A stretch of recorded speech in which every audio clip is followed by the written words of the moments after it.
রামগুরুরের ছানা আস্তে তালে বানা হাসির কথা শুনলে বলে হারবো না না না।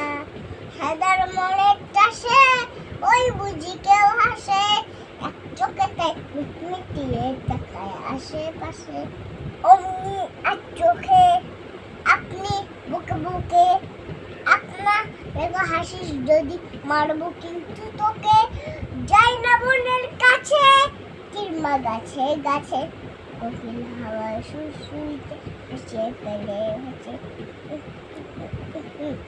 সুভাষ তীরের মোড়ে মেঘের কোলে কোলে হাসির বাষ্প উঠছে কালকেলার সুপে ছোপে ঠাড়ে ঠাড়ে ওড়াতে রে অন্ধকারে জ্বলাবে জলে আলোতে জালে হাসি ঠাড়ে ঠাড়ে হাসতে হাসতে যারা হচ্ছে কেবল সারা। রামগুরুরের লাগছে বেটা হচ্ছে নাকি তারা, রামগুরুরের বাসা থাবুক দিয়ে ঠাসা হাসির হাওয়ায় বন্ধ শেখায় হাসা।